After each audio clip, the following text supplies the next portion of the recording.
आपने कभी सोचा है कि जिस रामायण को हम सदियों से पूरी श्रद्धा के साथ सुनते आ रहे हैं, क्या वो सच में पूरी है? हम सभी ने भगवान राम, लक्ष्मण, भरत और शत्रुघ्न की अटूट भाईचारे की महान गाथाएं सुनी हैं।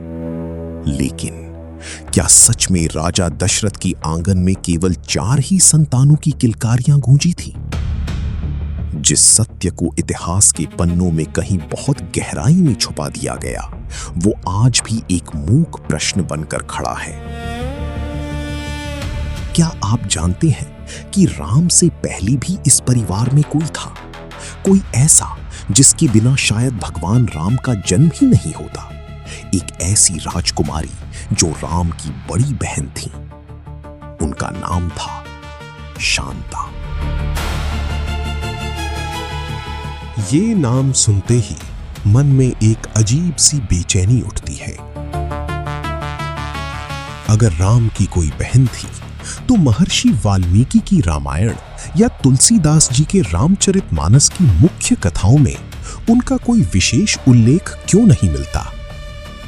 आखिर उस दौर में ऐसा क्या हुआ था जिसने अयोध्या की पहली संतान को मुख्य कथा से लगभग ओझल कर दिया? ये कहानी केवल एक रहस्य नहीं है, ये एक पिता की विवशता, एक मां की मूक पीड़ा और एक बेटी के सबसे बड़े त्याग की गाथा है। प्राचीन कथाओं और लोक मान्यताओं के अनुसार जब शांता का जन्म हुआ तो अयोध्या पर एक गहरा संकट मंडरा रहा था। उस समय एक ऐसे नक्षत्र का प्रभाव था जिसके कारण अयोध्या में लगातार 12 वर्षों तक भयंकर सूखा पड़ गया। नदियां सूख गईं, खेत बंजर हो गए और प्रजा त्राही त्राही कर उठी। जब ज्योतिषियों और ऋषियों से इसका कारण पूछा गया तो जो उत्तर मिला उसने राजा दशरथ के हृदय के टुकड़े टुकड़े कर दिए। उन्हें बताया गया कि जब तक नवजात पुत्री अयोध्या में रहेगी, ये अकाल समाप्त नहीं होगा। एक राजा को अपनी प्रजा के प्राणों और अपनी पहली संतान में से किसी एक को चुनना था। वहीं दूसरी ओर एक लोक कथा ये भी कहती है कि रानी कौशल्या की बड़ी बहन वर्षिणी और अंग देश के राजा रोमपाद निसंतान थे। प्रजा के हित और अपनी बहन को संतान सुख देने के लिए दशरथ ने एक भारी मन से अपनी इस नवजात पुत्री को उन्हें गोद दे दिया।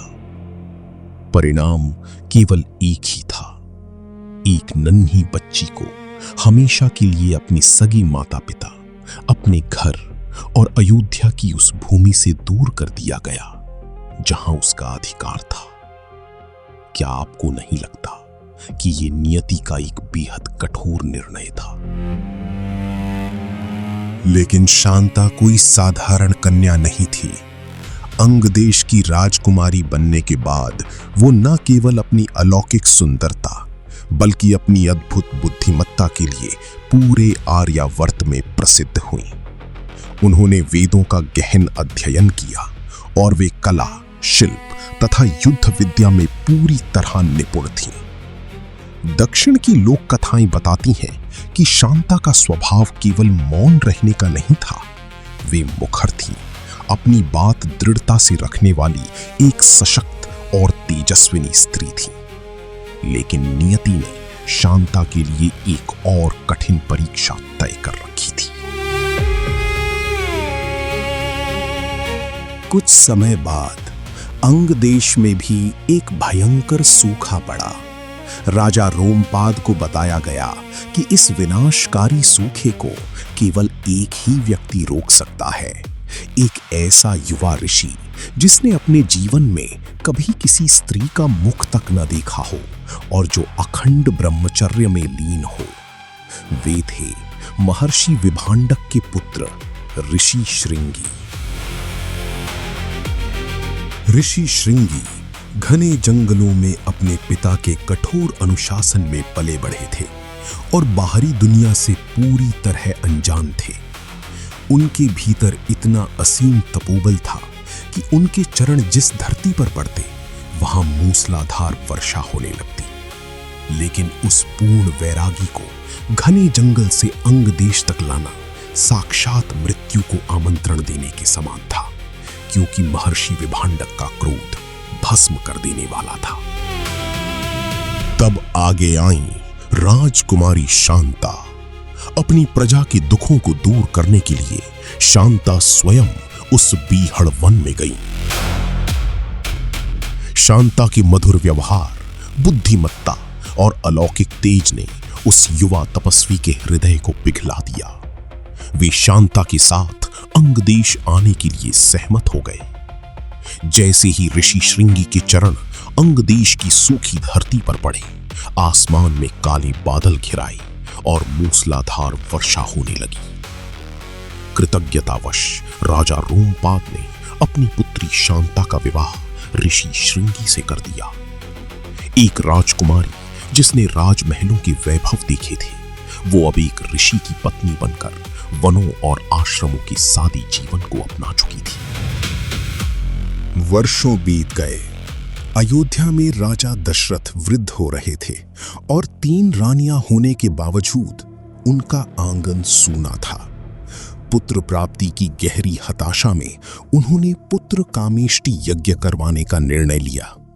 लेकिन इस अलौकिक महायज्ञ को संपन्न कराने की शक्ति पूरे आर्यावर्त में केवल एक ही व्यक्ति के पास थी, ऋषि श्रृंगी। दशरथ ने अपने दामाद ऋषि श्रृंगी को अयोध्या आमंत्रित किया, लेकिन ऋषि ने एक शर्त रखी कि ये यज्ञ तभी सफल होगा जब उनकी पत्नी शांता सहपुरोहित के रूप में उनके साथ यज्ञ में बैठेंगी। और फिर वो भावुक क्षण आया। सालों बाद एक बेटी अपने उसी घर में लौट रही थी जहां से उसे विदा कर दिया गया था। जब शांता अयोध्या के राजमहल में पहुंची तो उनका स्वरूप पूरी तरह बदल चुका था। राजसी वस्त्रों की जगह वल्कल वस्त्र थे और चेहरे पर तपस्या का तेज था। जब उन्होंने राजा दशरथ और माता कौशल्या के चरण स्पर्श किए तो वे अपनी ही जन्मी हुई बेटी को पहचान नहीं पाई। जब शांता ने अपना सत्य प्रकट किया तो दशरथ और कौशल्या की आंखों से आंसुओं की अविरल धारा बह निकली। वर्षों का दबा हुआ अपराध बोध और वियोग एक साथ फूट पड़ा। इसी महायज्ञ की पवित्र वेदी से जो दिव्य खीर का पात्र प्रकट हुआ, उसी के फलस्वरूप राम, भरत, लक्ष्मण और शत्रुघ्न का जन्म हुआ। जिस राम को हम पूरी सृष्टि का तारणहार मानते हैं, उनके जन्म का माध्यम उनकी वही बड़ी बहन बनी जिन्हें कभी त्याग दिया गया था। भगवान राम के अस्तित्व के पीछे उनकी बड़ी बहन का ये बहुत बड़ा और मौन बलिदान छिपा है। दक्षिण भारत की कुछ तेलुगु लोक कथाओं में यह भी कहा गया है कि जब राम ने लोक निंदा के कारण माता सीता का त्याग किया था, तो उस निर्णय का सबसे मुखर विरोध करने वाला स्वर शांता का ही था।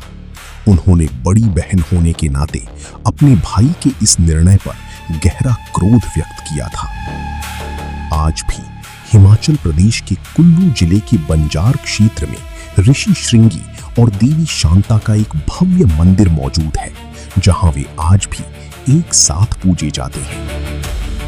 इतिहास अक्सर उन लोगों को भूल जाता है जो पीछे खड़े होकर नींव के पत्थर बनते हैं। शांता का जीवन हमें ये सोचने पर मजबूर करता है कि क्या किसी महान कथा के पीछे के इन बलिदानों को भुला देना सही है। जब भी आप रामायण पढ़ें या भगवान राम का स्मरण करें, तो एक क्षण के लिए उस बड़ी बहन को भी याद कीजिएगा, जिसने अपने त्याग से राम को इस धरती पर लाने का मार्ग प्रशस्त किया। शांता केवल एक खोई हुई राजकुमारी नहीं है, वो निस्वार्थ प्रेम, असीमित त्याग और नारी की उस आंतरिक शक्ति का प्रतीक है जो बिना किसी श्रेय के पूरी दुनिया का इतिहास बदल सकती है।